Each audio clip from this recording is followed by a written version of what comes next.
We continue now with the concept of natural theology as it relates to general revelation. And as I mentioned when I introduced this section of the course, that natural theology, though it's taught by Paul in Romans 1 and was explained in depth by St. Augustine early on, nevertheless tends to be identified almost exclusively with the theology of Thomas Aquinas.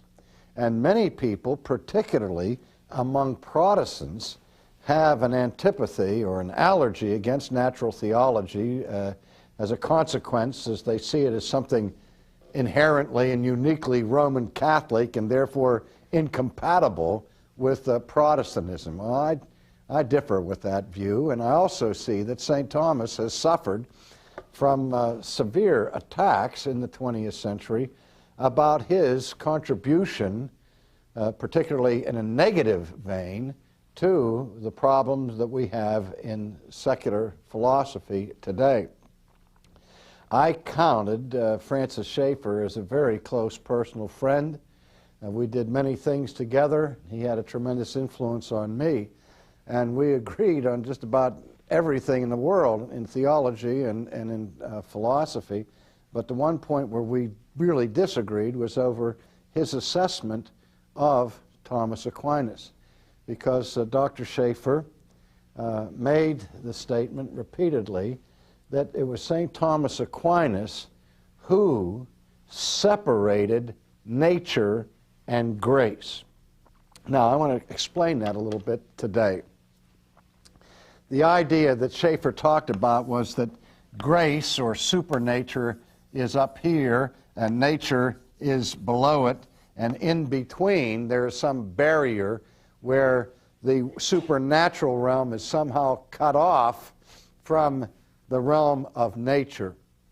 And that's why reason and faith are seen as being opposed to one another, the natural and the supernatural, grace and nature, and so on.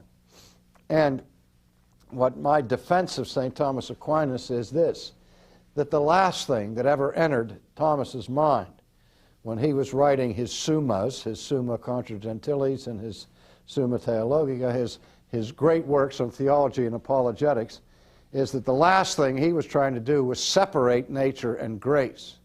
In fact, what he was trying to do in his philosophical inquiry and defense of Christianity was to show the ultimate union between nature and grace. And so I think to accuse him of separating them involves a serious misunderstanding of his actual teaching and his motives. And in order to understand Thomas, I think we have to ask the fundamental question, what problem was Thomas Aquinas trying to solve? And in order to answer that question, we have to go and examine the historical circumstances in which he labored as a Christian apologist. And St. Thomas Aquinas was writing at a time when the greatest threat to the church was the onslaught of the religion of Islam. And Muslim theology was being advanced at this time in history, in the Middle Ages, by some powerful and potent Muslim philosophers. And these philosophers introduced a philosophy called integral Aristotelianism. Integral Aristotelianism. Now that may sound a little bit technical for us, but when we integrate something, we see that it fits in with other things.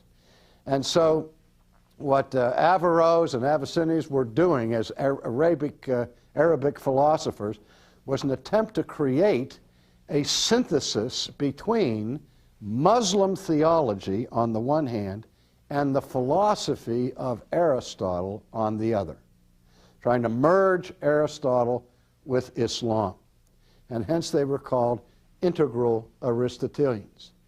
And one of the central theses that they advocated passionately was called the double truth theory. The double truth theory.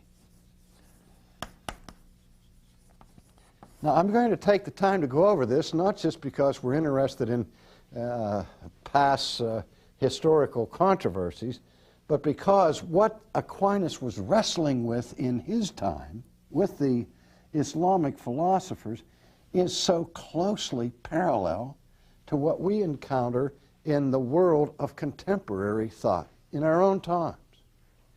The double truth theory, simply stated, taught this: that something could, at the same time, be true in philosophy, but false in religion.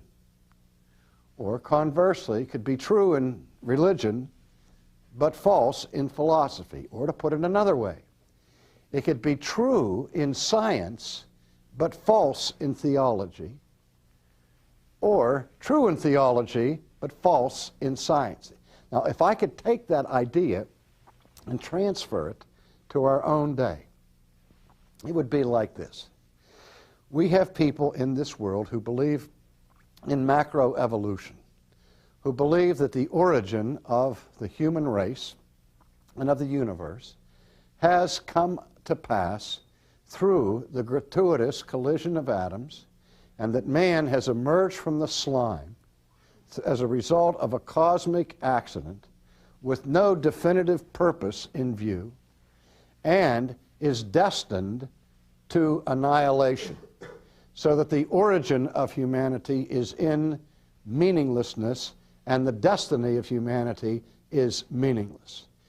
Now, Christian theism, Judaism, Islam, all the rest, teach that we are the result of the purposive act of an omniscient, eternal, self-existent being.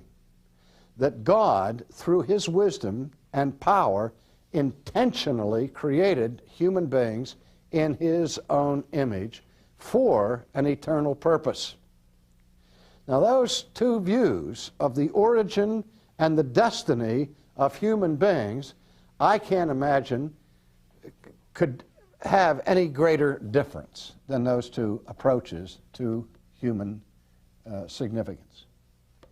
Now, if we adopted today the double truth theory, it would look like this: that as a Christian, on Sunday, I believe in the divine creation of the universe and of the human race, that I am made in the image of God, and that I have come into being because of his purposeful action.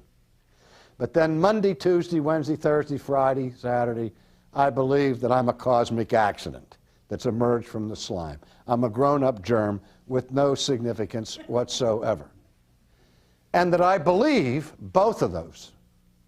Just depends on which day of the week I'm living. Now, the double truth theory of the Islamic philosophers said that you can believe in creation in terms of faith and theology, and at the same time, as a scientist, deny that affirmation. And from whichever perspective you're coming, they're both true. That's what is meant by double truth. Even though the two sides are philosophically absolutely antithetical and irreconcilable, nevertheless, they're both true, depending on whether you're looking at it scientifically or looking at it from the viewpoint of faith or of religion. It was against that idea of pure relativism that was threatening Christianity and science in his day that St. Thomas developed his apologetics of natural theology, in order to refute the relativism of the double truth theory. And what he did in order to address this problem was to distinguish between nature and grace, or to put it another way, to distinguish between reason and faith, between religion and science. Now, it's one thing to distinguish between two things. It's quite another to separate them. I tell my students in the seminary that one of the most important distinctions they will ever learn as students of theology is the distinction between a distinction and a separation. As I've said in our radio program many times, that if I distinguish between your body and your soul, I've brought no harm to you. If I separate your body from your soul, I have killed you. So I hope that we see a clear difference between distinguishing and separating. Now, Aquinas said you can and you must distinguish between nature and grace. And what he meant by that distinction between nature and grace is this, that there are certain things that we can learn from nature that we don't learn from grace. Now, what he meant there is that there are certain truths that we discover through a study of this world, an inquiry into the arena of science, that we can learn things by examining the world around us that we'll never learn by reading the Bible.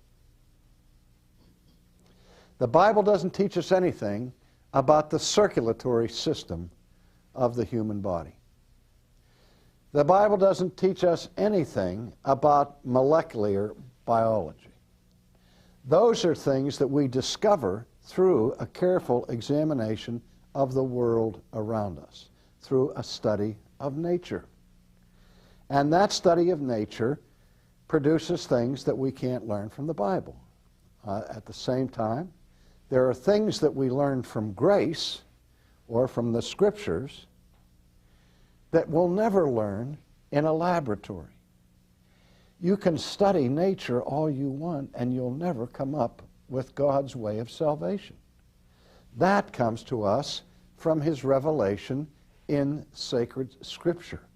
That is a body of knowledge that is found in the Bible that's not found in the scientific laboratory.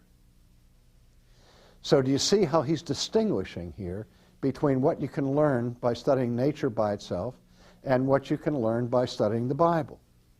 Now, it's in the third category that so much of the controversy exists.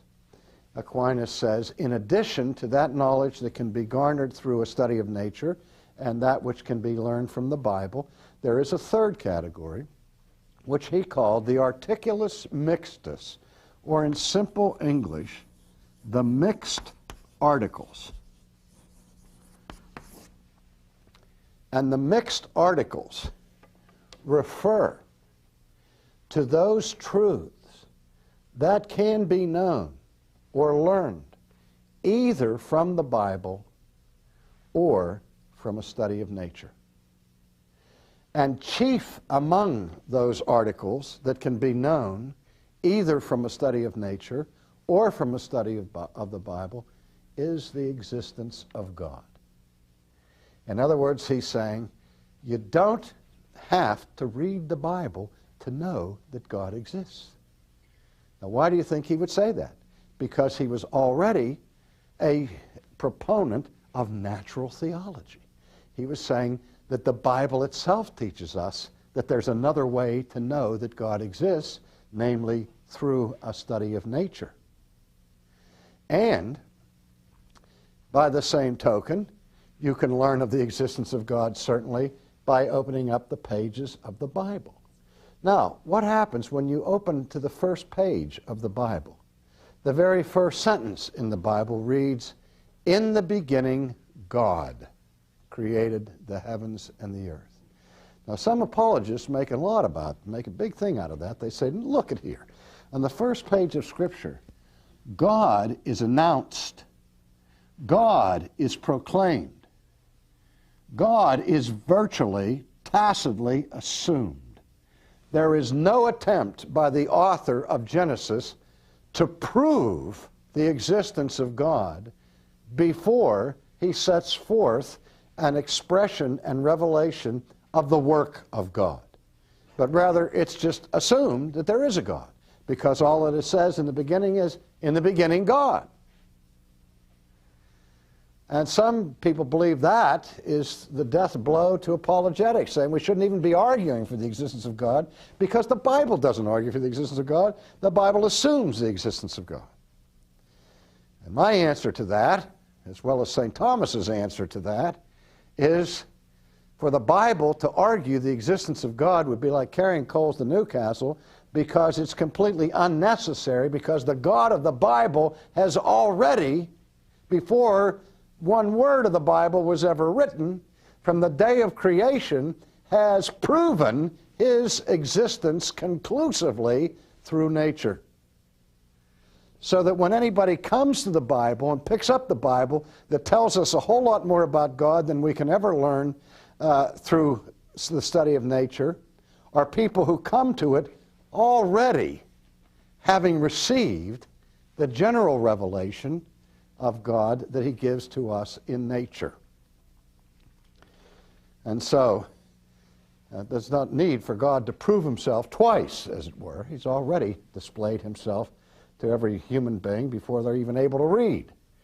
They can read nature at that point. And so, Augustine is saying is that the existence of God is demonstrated both by nature and by grace, and that these two spheres of inquiry, religion and science, so far from being separated and opposed to one another, are actually in agreement. And following Augustine, Aquinas taught this, that all truth is God's truth. And all truth meets at the top. That if something is true in science, then it must also be true in theology. And if it's true in theology, it must also be true in science. Now, do we ever see conflict between the scientific community and the church? We've seen it with a vengeance. We saw it in the Galileo episode. We saw it in the Scopes trial in Tennessee. And we see this ongoing conflict between so-called scientific inquiry and so-called theological inquiry. Now, if God reveals himself in nature and in the Scripture, and that the principal textbook of the theologian is the Bible, and the principal textbook of the physicist or the astronomer or the biologist is nature, and if God has both of these spheres as his spheres of revelation, and if God is a God of truth, then there, in an ideal world, there would never be a conflict between science and religion, between reason and faith, between nature and supernature, between nature and grace. This is the point that Thomas Aquinas was making. But Thomas also understood that we don't live in an ideal world. We have the theologians over here reading the pages of Scripture and making mistakes in understanding what the Scripture says. In the 16th century, virtually everybody believed in geocentricity, that the earth was the center of the solar system. Not just the Pope and his bishops in Rome, but it was a point of faith for Martin Luther and John Calvin, who saw Copernicus as an agent of the devil who would undermine the integrity of sacred Scripture. And what Copernicus did was he not only proved that the Ptolemaic system of astronomy was wrong, but he also proved conclusively that the church's understanding of astronomy at that point was wrong. And there's a clear case where the scientific community corrected the church. What they didn't correct was the Bible. They corrected the church's misunderstanding of the Bible. And it shows that theologians can be wrong when they're studying the Scriptures. On the other hand, that doesn't mean that every time there's a conflict between the scientific community and the ecclesiastical community that it is the theologian that's wrong. when the scientists over here start talking about things coming into being out of nothing, he's not only talking bad theology, folks, he's talking terrible science, because he's talking nonsense. And it's at that time you need the philosopher and the theologian to say, no, no, no, no, no. Don't you be peddling that stuff around here. And so the church has to correct the scientists from time to time, although they get up in arms if you suggest that ever should happen. But again, what Aquinas is saying is, you don't have two different spheres, and yet the culture today says, if you want to believe religion, that's fine. You go into your house and you go into your cupboard and you say your prayers and sing your hymns, and if you get some kind of emotional satisfaction out of it, that's fine. But don't call it science. Don't call it knowledge. Don't call it truth. You're free to indulge yourself in this subjective experience that you call religion. But intelligent people don't acquiesce to that sort of thing. You see, that's what Thomas Aquinas stood up to say, you know, wait just 1 minute here. If you're going to be rational, and if you're going to be scientific, and if you're really going to be intelligent, you will be driven to the conclusion, compellingly, of the existence of God, and only a fool would run into his closet and say, there is no God. And so he's saying that not only the Scriptures, but science itself, together, proclaim the same truth. And they support one another, because God's revelation in nature is just as much the truth of God as God's revelation in the Scriptures. They are united, distinguished, but united. That's why I would say about my dear friend Dr. Schaeffer, he did a disservice by saying that Thomas separated the two. The culture separates the two, but please don't lay that at the door of Thomas Aquinas, because that's exactly what Thomas Aquinas did not do. He was trying to show the harmony between reason and faith, between science and religion, between nature and grace. Again, with the affirmation that all truth is God's truth and all truth meets at the top. That's why Augustine, before Aquinas, made this challenge to his students. He told his students they ought to learn as much as they possibly could learn about as many things that they could study. Because wherever they found truth, they were discovering the truth of God.